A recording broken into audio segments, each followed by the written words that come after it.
বর্জ্য ব্যবস্থাপনায় শিগগিরই বিদ্যুৎ উৎপাদন প্রকল্প বাস্তবায়ন করতে যাচ্ছে সরকার। ব্যবহার হবে রাজধানীর শ্যামপুরে দীর্ঘদিন বন্ধ থাকা ঢাকা ম্যাচ ফ্যাক্টরির জায়গা। মৃত্যুদণ্ডের বিধান রেখে করা বিমান চলাচল আইনে অপরাধের সংজ্ঞা সুস্পষ্ট করার দাবি এভিয়েশন বিশেষজ্ঞদের। ষড়যন্ত্র ও অনিচ্ছাকৃত ভুলের শাস্তি আলাদা করার তাগিদ। ইলিশ রক্ষার লক্ষ্যে উপকূলীয় নদী ও খালগুলোতে মাছ ধরা বন্ধ। সরকারি সহায়তা না পাওয়ায় মানবেতর জীবনযাপন করছেন জেলেরা। এবং সরাসরি কৃষকদের কাছ থেকে ধান কেনায় ভালো দাম পাচ্ছেন দিনাজপুরের কৃষকরা। ধান চালের মূল্য আগাম বেঁধে দেওয়ায় দাম বেড়েছে বলছেন কৃষিবিদরা।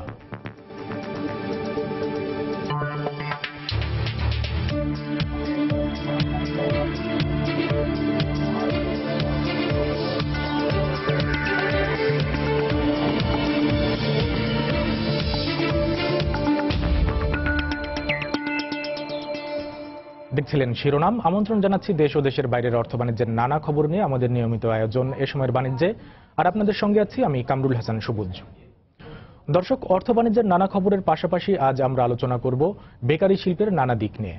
আর এই বিষয়ে আলোচনার জন্য স্টুডিওতে উপস্থিত হয়েছেন বনফুল ও কিষণ গ্রুপের চেয়ারম্যান এম এ মোতালেব।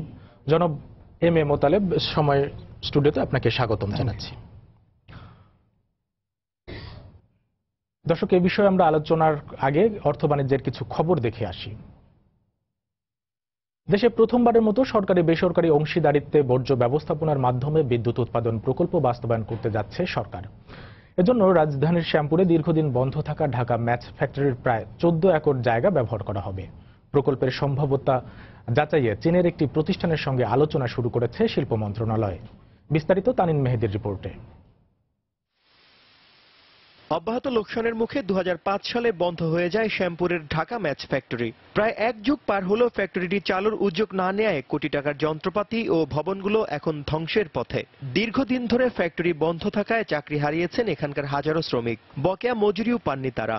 ফ্যাক্টরির রক্ষণাবেক্ষণের দায়িত্বে থাকা কিছু শ্রমিক এখনো ফ্যাক্টরি চালুর অপেক্ষায় আছেন।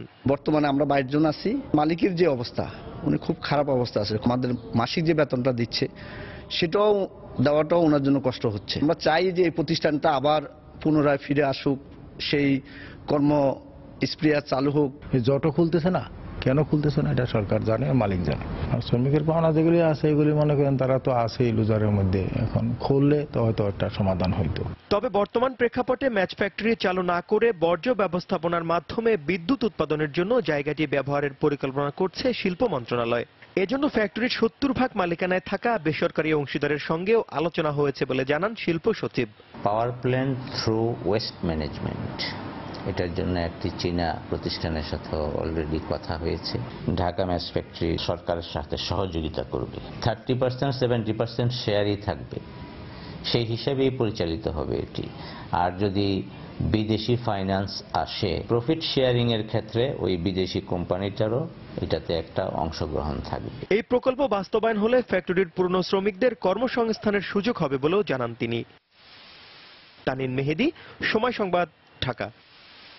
সর্বোচ্চ শাস্তি মৃত্যুদণ্ডের বিধান রেখে মন্ত্রিসভার সদ্য অনুমোদিত বেসামরিক বিমান চলাচল আইন 2017-তে অপরাধের সংজ্ঞা সুস্পষ্ট করার দাবি জানিয়েছেন এভিয়েশন বিশেষজ্ঞরা। তাদের মতে আইনে ষড়যন্ত্র ও অনিচ্ছাকৃত ভুলের শাস্তি আলাদা করা দরকার, নইলে ভীতির কারণে বিমান পরিচালনার মতো বিশেষায়িত এ সেবা খাতে দক্ষ জনবলের সংকট আরও বাড়বে। এদিকে বিমানমন্ত্রী রাশিদ খান মেনন বলেছেন, যে প্রশ্ন তোলা হয়েছে সেগুলো বিবেচনা করে দেখা হবে। বিস্তারিত জানাচ্ছেন হাজেরা শিউলি। বিমান উড্ডয়নের পর দুর্ঘটনার দায়িত্বে অবহেলার জন্য শাস্তির বিধান আগেও ছিল, তবে মৃত্যুদণ্ডের মতো কঠোর শাস্তির বিধান এর আগে কোনো দেশে প্রয়োগ হয়নি, এমনটাই দাবি এভিয়েশন বিশেষজ্ঞদের। এক্ষেত্রে নাশকতার মাধ্যমে কিংবা ইচ্ছাকৃত দুর্ঘটনায় বিমান যাত্রীদের প্রাণহানি ঘটালে এ ধরনের সর্বোচ্চ শাস্তির বিধানে আপত্তি নেই বিমান পরিবহন সংস্থাগুলোর। তবে অনিচ্ছাকৃত ভুলের অপরাধে এ ধরনের শাস্তি বৈমানিক ও প্রকৌশলী সহ দায়িত্বপ্রাপ্তদের মাঝে ভীতির সঞ্চার করতে পারে বলে মত তাদের। তাই আইনে অপরাধের সংজ্ঞা সুস্পষ্ট না হলে ন্যায় বিচার নিশ্চিত না হওয়ার আশঙ্কা তাদের। কোন ক্ষেত্রে কি ধরনের শাস্তির বিধান হবে, কোন অ্যাক্সিডেন্ট বা ইনসিডেন্ট ঘটে সেটা ইনভেস্টিগেশনটা কিভাবে হবে, কারা করবে, এই ব্যাপারে যদি খুব সুনির্দিষ্টভাবে একটা লেআউট করা না থাকে, এয়ারলাইন সেক্টরে কিন্তু অনেকেই কাজ করতে ভয় পাবেন। মারাত্মক ভুল হতে পারে, কিন্তু অবহেলা কিংবা ইচ্ছাকৃত ভুল এটা যদি মানে ভালোভাবে ডিফাইন করা না যায় তাহলে এক্ষেত্রে একটি আশঙ্কা থেকে যায়, ন্যায় বিচার অনেক ক্ষেত্রে নাও হতে পারে। মন্ত্রিসভায় অনুমোদিত এই আইনে বিমান হ্যাঙ্গারে থাকা অবস্থা থেকে শুরু করে উড্ডয়ন থেকে অবতরণ পর্যন্ত পুরো প্রক্রিয়ায় কোনো দুর্ঘটনা ঘটলে অপরাধ হিসেবে বিবেচিত হবে। এক্ষেত্রে যথাযথ তদারকি ও জবাবদিহিতা নিশ্চিত করা না গেলে শুধু কঠোর আইন করে লাভ হবে না বলে মত সাবেক বৈমানিকের। সিকিউরিটির মধ্যে কে চার্জে থাকে, এসএসএফ যেন গাফিলতি না করে এবং সাথে আমাদের সিকিউরিটি যাতে গাফিলতি না করে সেটা এনশিওর করতে হবে, সেটা আনসারেবিলিটি এস্টাবলিশ করতে হবে। তবে প্রধানমন্ত্রী বিমানের যান্ত্রিক ত্রুটি ধরা পড়ার বিষয়টি উল্লেখ করে বিমানমন্ত্রী জানান, নাশকতার ঘটনা তদন্তের জন্য এ ধরনের আইন আগে ছিল না। তবে আইনটি সংসদে পাশের আগে আপত্তিগুলো বিবেচনার আশ্বাস দেন তিনি। আমাদের সেই আইনটা করতে হয়েছে, কারণ একটা কথা ধরুন যে প্রধানমন্ত্রীর যে বিমানে যে ঘটনাটি ঘটেছে সেটা যদি নাশকতা হয়ে থাকে তাহলে কি হতো, এটাকে আমরা কোন আইনের মধ্যে এনে বিচার করতাম।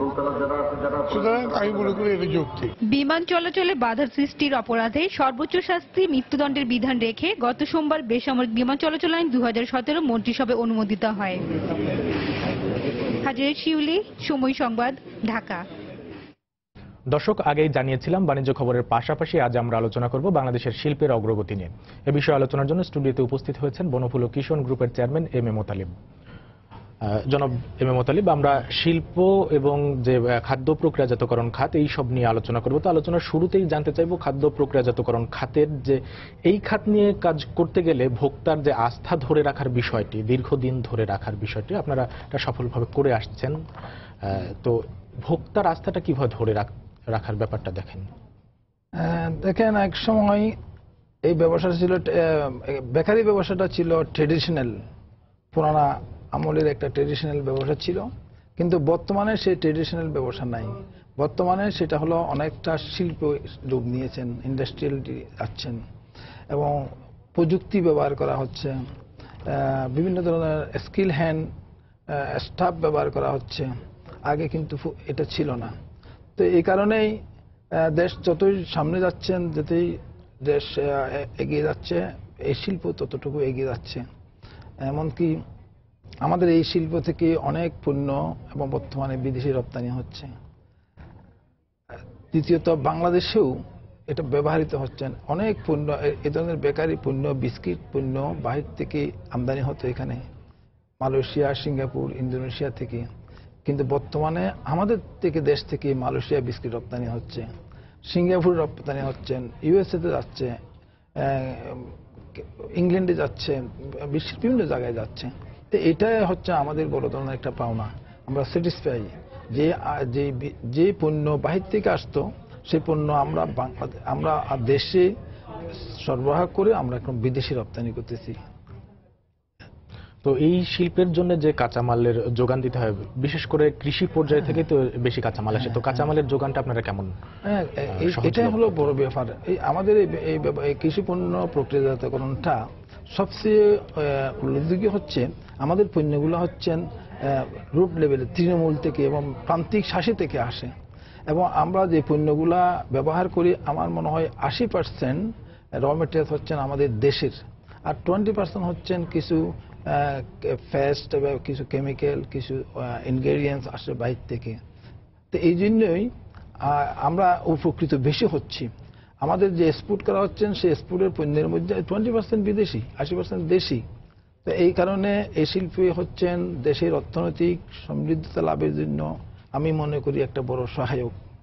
আরেকটা বিষয় আমরা খেয়াল করে দেখি, মাঝে মাঝে খবরেও আসে, এটা হচ্ছে যে কৃষক পর্যায়ে এই সব কাঁচামাল সংগ্রহের জন্য কৃষক পর্যায়ে আগে থেকেই উন্নত প্রযুক্তি, বীজ এগুলো দিয়ে শিল্পের সাথে যারা জড়িত শিল্প উদ্যোক্তারা সহায়তা করে থাকেন। একদিকে কৃষকরা উপকৃত হচ্ছেন এবং সাথে সাথে শিল্প উপকৃত হচ্ছে। তো এইটা যে কৃষকের সাথে শিল্পের যে একটা সমন্বয়, এটা কিভাবে দেখেন? এটা ইদানিং খুব ভালোভাবে যাচ্ছে। যেমন উদাহরণ দিই, এক সময় এই যে পটেটো লাইভ যেটা আছেন, লেইসের মতো একটা পটেটো চিপ ছিল, সেটা বাংলাদেশে হতো না, কারণ এদেশে ওই ভ্যারাইটিস আলু পটেটো এখানে ছিল না। এখন আমরা সামনে চলে গেছি, আমরা প্রান্তিক চাষিদেরকে ওই ভ্যারাইটিস পটেটো চাষ করার জন্য উদ্বুদ্ধ করতেছি এবং সহযোগিতা করতেছি। ব্যাংকে আমাদেরকেও ফাইন্যান্স করতেছেন এই চাষাবাদকে উদ্বুদ্ধ করার জন্য। এরকম অনেক কিছু যেটা একসময় বাজার ছিল না তাদের কাছে, সেই বাজারে অনেক আমরা সব শিল্প যারা এইভাবে কৃষিভিত্তিক পণ্য শিল্প করে তারা এখন বাজারে এবং প্রান্তিক শাসিকদের কাছে পৌঁছে গেছেন। সেখানে গিয়ে তাদের মনিটরিং করা হচ্ছেন, তাদের ট্রেন আপ করা হচ্ছেন এবং কিছু অর্থনৈতিক ফাইন্যান্স করা হচ্ছে, যে কারণে প্রান্তিক শাসীরা খুব উদ্বুদ্ধ বিভিন্ন এইভাবে কৃষি পণ্য উৎপাদন করতে গিয়ে, যেটা দেশের জন্য খুব একটা ভালো দিক বলে আমি মনে করি। বাংলাদেশের অর্থনীতিটা কৃষি ভিত্তিক থেকে সরে এখন শিল্প ভিত্তিক হচ্ছে। তো শিল্প ভিত্তিক যে অর্থনীতি হচ্ছে, এই শিল্পের অগ্রগতির জন্য আসলে এখন কি ধরনের পদক্ষেপ নেওয়া যেতে পারে?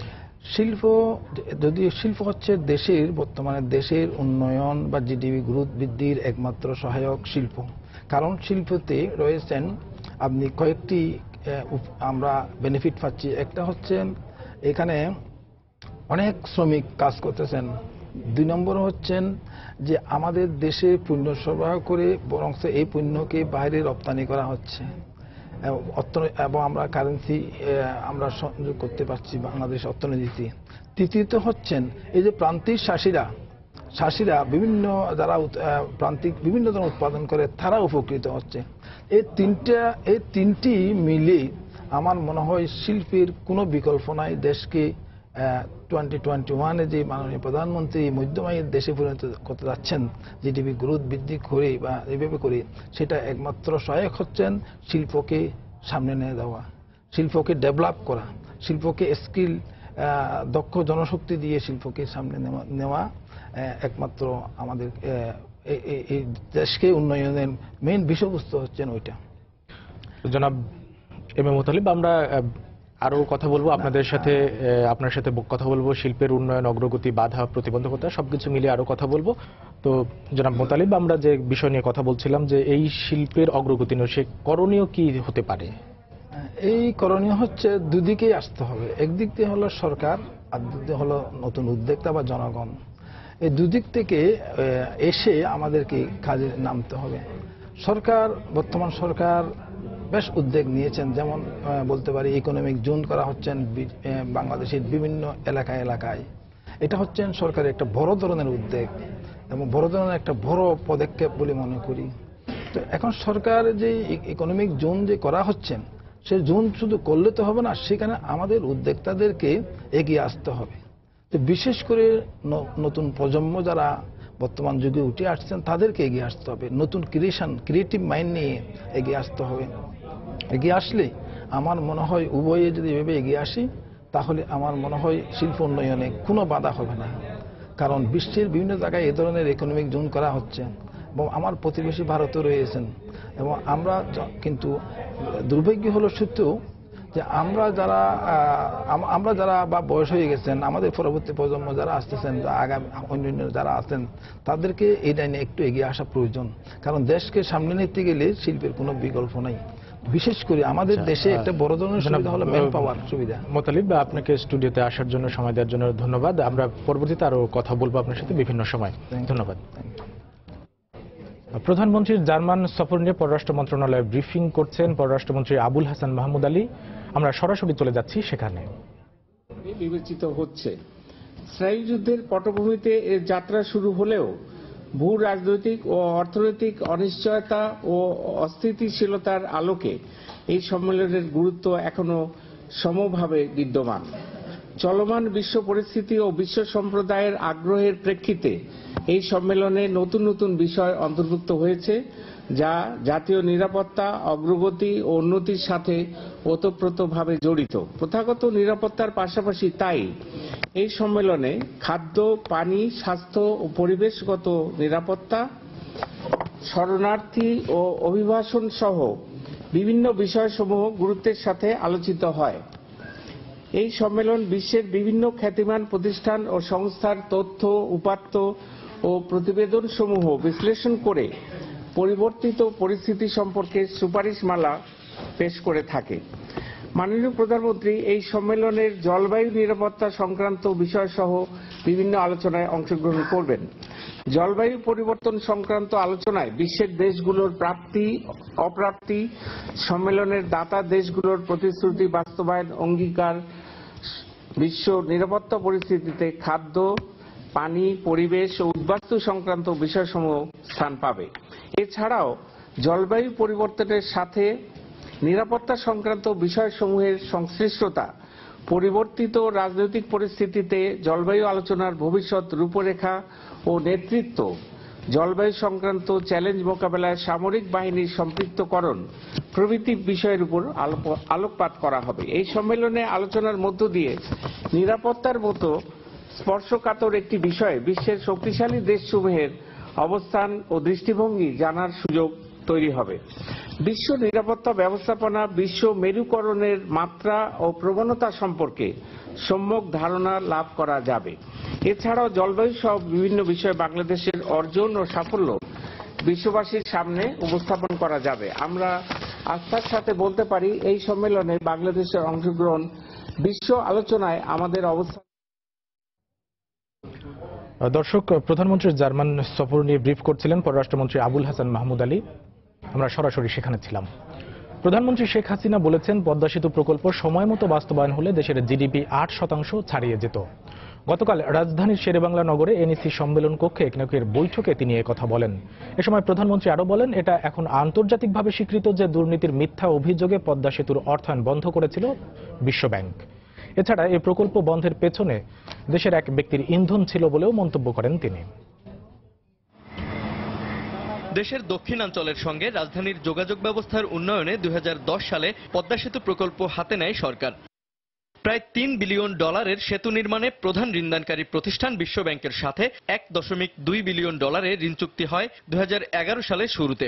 2015 সালে সম্পূর্ণ সেতু নির্মিত হবে এমন সম্ভাবনায় অনেকটা বিদেশি অর্থায়নে হাতে নেয়া পদ্মা প্রকল্পে অন্যান্য সহযোগী প্রতিষ্ঠান ছিল এডিবি, আইডিবি ও জাইকা। কিন্তু সেতুর পরামর্শক নিয়োগে দুর্নীতির অভিযোগে আচমকাই অর্থায়ন বন্ধ করে বিশ্বব্যাংক। পরবর্তীতে সম্পূর্ণ নিজস্ব অর্থায়নে পদ্মা সেতুর বাস্তবায়ন শুরু হলেও সেই দুর্নীতির অভিযোগে বিশ্বব্যাংকের তদন্তের প্রেক্ষিতে দুর্নীতি দমন কমিশনের করা মামলা চলছিল কানাডার আদালতে। শেষ পর্যন্ত গেল শনিবার পদ্মা সেতুতে দুর্নীতির কোনো প্রমাণ পাওয়া যায়নি বলে রায় দেন দেশটির আদালত। এরই প্রেক্ষিতে মঙ্গলবার একনেক সভায় প্রতিক্রিয়া জানান প্রধানমন্ত্রী শেখ হাসিনা। বলেন, পদ্মা সেতুতে দুর্নীতি হয়নি বলে বাংলাদেশের করা দাবি এখন আন্তর্জাতিকভাবে প্রমাণিত। মিথ্যা অভিযোগ দিয়ে আমাদের কাজের গতিকে ব্যাহত করতে যা তৎপর ছিল, সেটাও যে মিথ্যা প্রমাণিত হয়েছে। বাংলাদেশ অনেক আগেই বলেছে, কিন্তু আজকে আন্তর্জাতিকভাবেও এটা প্রমাণিত। আমি আপনারা জানেন যে আমি মিন করছি পদ্মা সেতু বিষয়টা, যে ওয়ার্ল্ড ব্যাংক আমাদের উপর যে মিথ্যা একটা অভিযোগ দিয়েছিল এবং তাদের এই মিথ্যা অভিযোগে আমাদের একজন সচিবকে অযথা 1 বছর জেল খাটতে হয়। বৈশ্বিক প্রেক্ষাপটে বাংলাদেশকে উন্নয়নের রোল মডেল উল্লেখ করে জনগুরুত্বপূর্ণ প্রকল্পগুলোর কাজ দ্রুত শেষ করতে মন্ত্রণালয়গুলোর প্রতি আহ্বান জানান প্রধানমন্ত্রী। স্বার্থের আঘাত লাগলো বলে সেই ব্যক্তিটি দেশের এত বড় একটা মূল্যবান প্রজেক্ট, যার ফলে আমার দক্ষিণাঞ্চলের সার্বিক মানুষের আর্থসামাজিক উন্নতি হতে পারত, আমি মনে করি আমি যখন শুরু করেছিলাম যদি করতে পারতাম এতদিন এটা নির্মাণ শেষ হয়ে যেত, আমাদের জিডিপিতে আরো 1% এখানে সংযুক্ত হতো, আমরা 8 ভাগে চলে যেতে পারতাম। সভায় জানানো হয়, মহাজোট সরকারের চলতি মেয়াদের 100টি একনেক সভায় অনুমোদিত 733টি উন্নয়ন প্রকল্পে ব্যয় করা হয়েছে 7,63,309 কোটি টাকা। জুবাইর ফয়সাল, সময় সংবাদ, ঢাকা। প্রস্তাবিত কুমিল্লা বিভাগের নতুন নাম ময়নামতি হবে বলে জানিয়েছেন পরিকল্পনা মন্ত্রী আ.হ.ম. মুস্তাফা কামাল। এ বিষয়ে খুব দ্রুতই প্রজ্ঞাপন জারি হবে। তবে এখন থেকে জেলার নামে আর কোনো বিভাগ হবে না বলেও জানান পরিকল্পনা মন্ত্রী। গতকাল শেরেবাংলা নগরে এনইসি সম্মেলন কক্ষে একনেকের 100তম সভায় তিনি কথা বলেন। প্রধানমন্ত্রীর সভাপতিত্বে একনেক সভায় 3,700 কোটি টাকার 11টি প্রকল্পের অনুমোদন দেওয়া হয়েছে। সর্বোচ্চ 979 কোটি টাকা প্রাক্কলিত ব্যয় ধরা হয়েছে বাংলাদেশ আঞ্চলিক আবহাওয়া ও জলবায়ু সেবা প্রকল্পে। অন্যান্য প্রকল্পগুলোর মধ্যে রয়েছে 529 কোটি টাকা ব্যয়ে বৃহত্তর নোয়াখালী পল্লী অবকাঠামো উন্নয়ন প্রকল্প, 442 কোটি টাকা ব্যয়ে ঢাকা উত্তর সিটি কর্পোরেশন এলাকার এলইডি সড়ক বাতি, সিসিটিভি ক্যামেরা ও সিসিটিভি কন্ট্রোল সেন্টার সরবরাহ ও স্থাপন প্রকল্প। আমরা আশা করি ইনশাআল্লাহ আমরা ময়নামতি বিভাগ আমরা শিগগিরই আমরা দেখতে পাবো। ডিসিশন তো তিনি আগে দিয়ে আসছিলেন, কিন্তু নামটা আজকে ময়নামতি নামটা তিনি আজকে বলছেন, নামটা আজকে বলছেন যে কুমিল্লা নাম নয়, যেহেতু কুমিল্লা একটা জেলা আছে, যেই জেলায় বিভাগ হবে অন্য নাম দিয়ে করলে পরে এটা অর্থবহ হয়। মানব সম্পদ উন্নয়নে বাংলাদেশ সরকারকে 778 কোটি টাকা ঋণ সহায়তা প্রদান করবে এশিয়া উন্নয়ন ব্যাংক এডিবি। গতকাল শেরে বাংলা নগরে এনইসি সম্মেলন কক্ষে ঋণ চুক্তি স্বাক্ষর অনুষ্ঠিত হয়। এ সময় বাংলাদেশ সরকারের পক্ষে অর্থনৈতিক সম্পর্ক বিভাগের ভারপ্রাপ্ত সচিব কাজী শফিকুল আজম ও এডিবির পক্ষে সংস্থাটির বাংলাদেশে নিযুক্ত আবাসিক প্রতিনিধি কাজুহিকু ইগুচি উপস্থিত ছিলেন। এ কর্মসূচির আওতায় এডিবি বাংলাদেশ সরকারকে 3 ধাপে মোট 2445 কোটি টাকা ঋণ প্রদান করবে। শস্য উৎপাদনের ক্ষেত্রে বাংলাদেশ উল্লেখযোগ্য অগ্রগতি করলেও পিছিয়ে রয়েছে বাজার ব্যবস্থাপনায়। আর এতে উৎপাদক ও ভোক্তা উভয়ই ক্ষতিগ্রস্ত হচ্ছেন বলে মনে করেন বিশ্ব ব্যাংকের প্রধান অর্থনীতিবিদ ডক্টর মাধুর গৌতম। গতকাল রাজধানীর একটি হোটেলে ট্রান্সফরমেশন মার্কেট শীর্ষক এক কর্মশালায় বাংলাদেশের বাজার অবকাঠামো নিয়ে এমন পর্যবেক্ষণ তুলে ধরেন তিনি। এ সময় টেকসই বাজার ব্যবস্থাপনার জন্য পরিবহন অবকাঠামোতে আরও বিনিয়োগের পরামর্শ দেন মাধুর গৌতম। পাশাপাশি উৎপাদক ও ভোক্তাকে ই কমার্সের আওতায় আনা গেলে উভয়ই লাভবান হবে বলেও মনে করেন তিনি।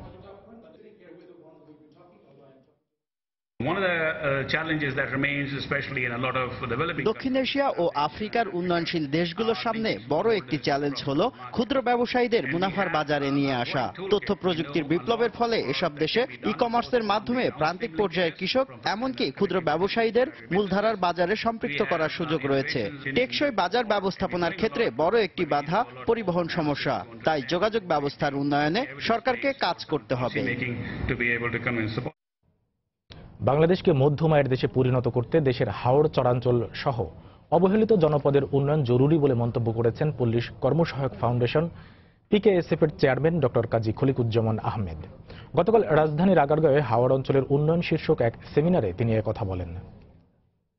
টেকসই উন্নয়নের যে ধারণাটা কাউকে বাদ দেওয়া যাবে না। হাওড় বাওড় চরাঞ্চল সব কিছুকে অন্তর্ভুক্ত, সব গোষ্ঠীকে অন্তর্ভুক্ত করতে হবে। সব গোষ্ঠীর যে সমস্ত ভিন্ন ভিন্ন সমস্যা রয়েছে সেগুলোকে আমাদের বুঝতে হবে এবং সেগুলোকে যাতে দূর করতে পারি সেই ব্যবস্থা আমাদের করতে হবে। একই সঙ্গে নজর দিতে হবে রাস্তাঘাট উন্নয়ন, মানুষের জীবন জীবিকার উন্নয়ন।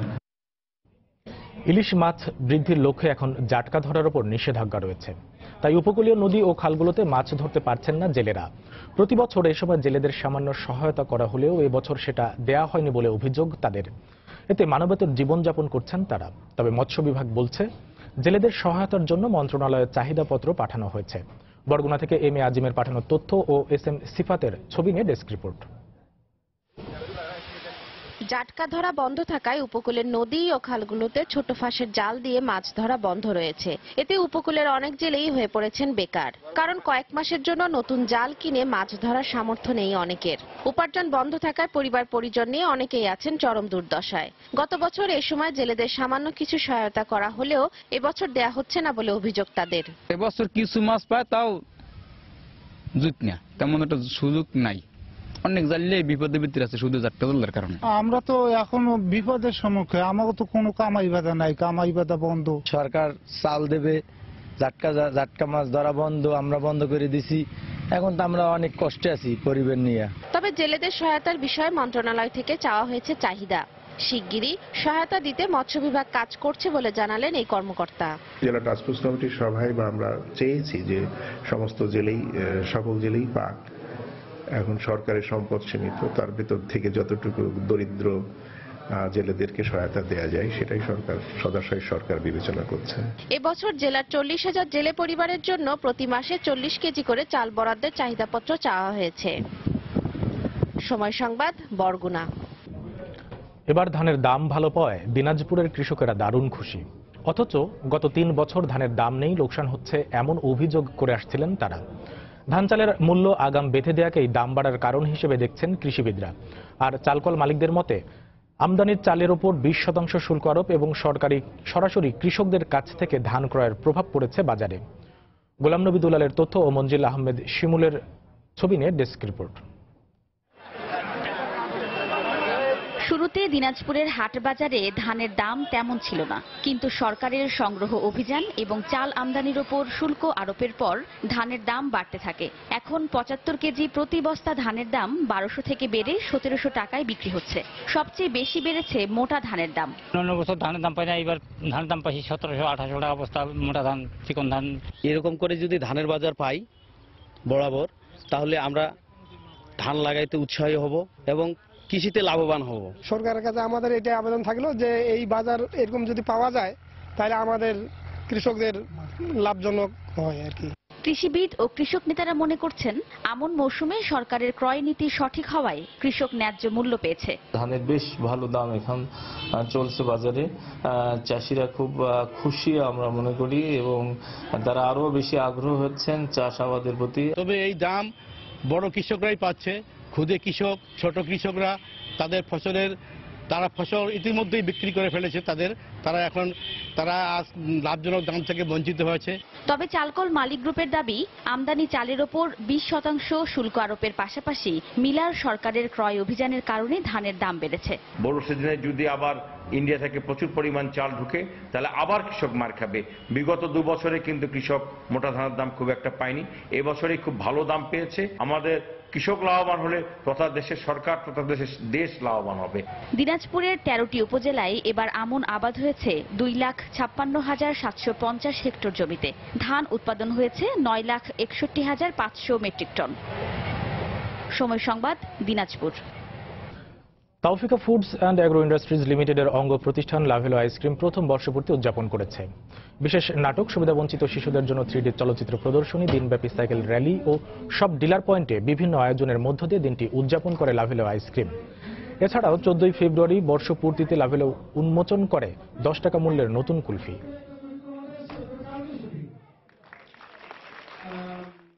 আগামীকাল হোটেল সোনারগাঁয়ে শুরু হচ্ছে 4র্থ ইন্দো বাংলা বাণিজ্য মেলা 2017। গতকাল রাজধানীর একটি হোটেলে সংবাদ সম্মেলনে একথা জানান মেলার আয়োজক India Bangladesh chamber of commerce and ইন্ডাস্ট্রিজের senior vice president Dewan Sultan Ahmed.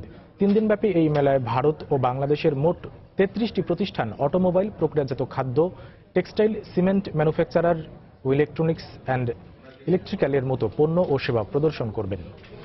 16 থেকে 18 ফেব্রুয়ারি প্রতিদিন সকাল 10টা থেকে সন্ধ্যা 7টা পর্যন্ত মেলাটি সবার জন্য উন্মুক্ত থাকবে।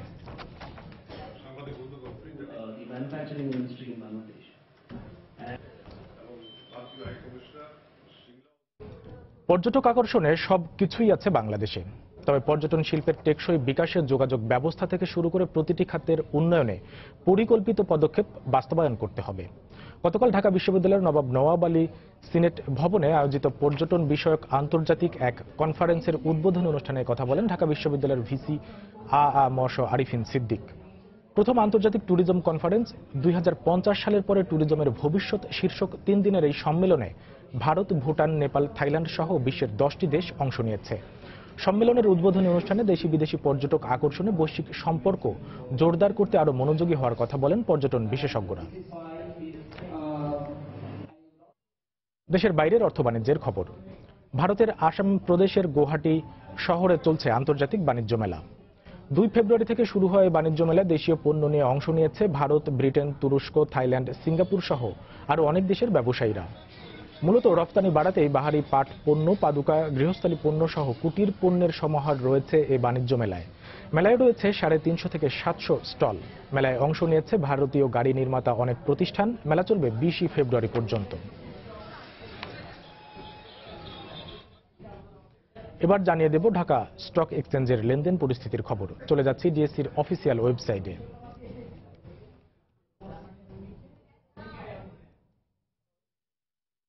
দর্শক, আমরা ঢাকা স্টক এক্সচেঞ্জের ওয়েবসাইটের প্রথমেই যেটা দেখছি যে লেনদেন পরিস্থিতির যে 3টি সূচক, ডিএসসি এক্স ইন্ডেক্স ঊর্ধ্বমুখী প্রবণতার মধ্যে দিয়েই লেনদেন শুরু হয়েছে। এই মুহূর্তে অবস্থান করছে 5,608 পয়েন্টে এবং ডিএসসি এস যেটা সরিয়া সূচক সেটির অবস্থান করছে 1,309 পয়েন্টে এবং বাছাই সূচক ডিএস 30 ইন্ডেক্স এই মুহূর্তে অবস্থান করছে 2,036 পয়েন্টে। তো 3টি সূচকেরই ঊর্ধ্বমুখী প্রবণতার মধ্য দিয়ে আজকে সকাল থেকে কিন্তু লেনদেন হচ্ছে দেশের প্রধান পুঁজিবাজারে। তো এখন পর্যন্ত টাকার অঙ্কে লেনদেন হয়েছে প্রায় 60 কোটি টাকার শেয়ার এবং এখন পর্যন্ত লেনদেনকৃত শেয়ারের মধ্যে 120টি শেয়ারের দাম বেড়েছে এবং 33টি শেয়ারের দাম কমেছে এবং 32টি শেয়ারের দাম অপরিবর্তিত আছে। তো দর্শক, আমরা এখন চলে যাব ঢাকা স্টক এক্সচেঞ্জের যে শেয়ারের লেনদেন পরিস্থিতির টপ 20 শেয়ারের তালিকায়।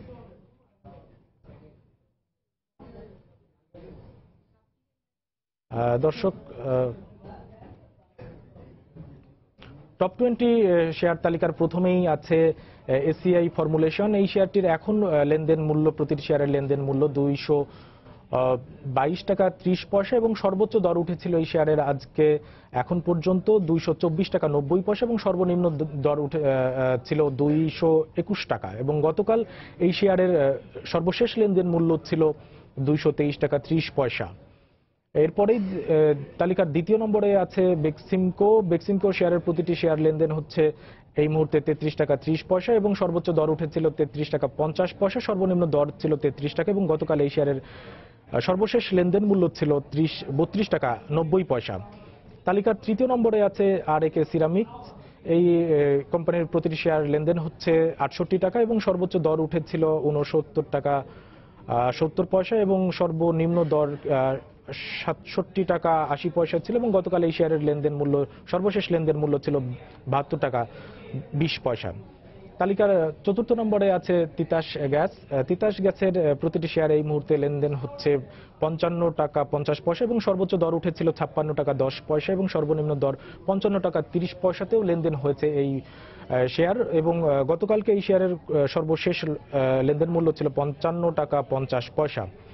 তালিকার পঞ্চম নম্বরে আছে আরএন স্পিনিং মিলস লিমিটেড। এই কোম্পানির প্রতিটি শেয়ার এই মুহূর্তে লেনদেন হচ্ছে 34 টাকা 20 পয়সা এবং সর্বোচ্চ দর উঠেছিল 35 টাকা এবং সর্বনিম্ন দর ছিল 33 টাকা এবং গতকালকে এই শেয়ারের সর্বশেষ লেনদেন মূল্য ছিল 32 টাকা। তালিকার ষষ্ঠ নম্বরে আছে ফরচুন শুজ লিমিটেড। এই ফরচুন শুর প্রতিটি শেয়ার এই মুহূর্তে লেনদেন হচ্ছে 58 টাকা 30 পয়সা এবং সর্বোচ্চ দর উঠেছিল 58 টাকা 50 পয়সা এবং সর্বনিম্ন দর এই শেয়ারটি লেনদেন হচ্ছে 57 টাকা 50 পয়সা এবং সর্বশেষ গতকাল লেনদেন মূল্য ছিল 57 টাকা 40 পয়সা। তালিকার সপ্তম নম্বরে আছে লঙ্কা বাংলা ফাইন্যান্স। এই কোম্পানির প্রতিটি শেয়ার এই মুহূর্তে লেনদেন হচ্ছে 52 টাকা 90 পয়সা এবং সর্বোচ্চ দর উঠেছিল 53 টাকা 20 পয়সা, সর্বনিম্ন দর ছিল 52 টাকা 70 পয়সা এবং গতকালকে এই শেয়ারের সর্বশেষ লেনদেন মূল্য ছিল 52 টাকা 90 পয়সা।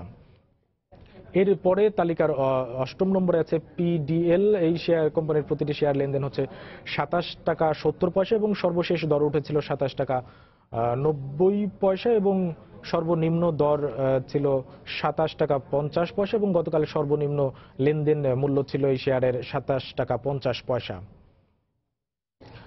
নবম নম্বরে আছে মালিক স্পিনিং লিমিটেড। এই কোম্পানির প্রতিটি শেয়ার লেনদেন হচ্ছে 21 টাকা 10 পয়সা এবং সর্বোচ্চ দর উঠেছিল 21 টাকা 60 পয়সা, সর্বনিম্ন 20 টাকা 20 পয়সাতেও এই কোম্পানির শেয়ার লেনদেন হয়েছে আজকে এবং সর্বশেষ গতকালকের লেনদেন মূল্য ছিল 19 টাকা 90 পয়সা। তালিকার 10 নম্বরে আছে সিএমসি কামাল। এই কোম্পানির প্রতিটি শেয়ার লেনদেন হচ্ছে 25 টাকা 20 পয়সা এবং সর্বোচ্চ লেনদেন মূল্য উঠেছিল 25 টাকা 30 পয়সায়, সর্বনিম্ন যে লেনদেন মূল্য এটা 25 টাকাতে লেনদেন হচ্ছে এবং গতকালকে সর্বশেষ লেনদেন মূল্য ছিল এই কোম্পানির শেয়ারের প্রতিটি শেয়ারের সর্বশেষ লেনদেন মূল্য ছিল 24 টাকা 90 পয়সা। তো দর্শক, ঢাকা স্টক এক্সচেঞ্জের এই মুহূর্তের লেনদেন পরিস্থিতি এটুকুই। আবারও জানিয়ে দিচ্ছি এ সময়ের বাণিজ্যের শিরোনাম। বর্জ্য ব্যবস্থাপনায় শিগগিরই বিদ্যুৎ উৎপাদন প্রকল্প বাস্তবায়ন করতে যাচ্ছে সরকার। ব্যবহার হবে রাজধানীর শ্যামপুরে দীর্ঘদিন বন্ধ থাকা ঢাকা ম্যাচ ফ্যাক্টরির জায়গা। মৃত্যুদণ্ডের বিধান রেখে করা বিমান চলাচল আইনে অপরাধের সংজ্ঞা সুস্পষ্ট করার দাবি এভিয়েশন বিশেষজ্ঞদের। ষড়যন্ত্র ও অনিচ্ছাকৃত ভুলের শাস্তি আলাদা করার তাগিদ। ইলিশ রক্ষার লক্ষ্যে উপকূলীয় নদী ও খালগুলোতে মাছ ধরা বন্ধ। সরকারি সহায়তা না পাওয়ায় মানবেতর জীবনযাপন করছেন জেলেরা। এবং সরাসরি কৃষকদের কাছ থেকে ধান কেনায় ভালো দাম পাচ্ছেন দিনাজপুরের কৃষকরা। ধান চালের মূল্য আগাম বেঁধে দেওয়া দাম বেড়েছে বলছেন কৃষিবিদরা। এই ছিল এই সময়ের বাণিজ্য। যে কোনো খবর পেতে ভিজিট করুন সময়নিউজ.tv। সঙ্গে থাকুন সময়ের।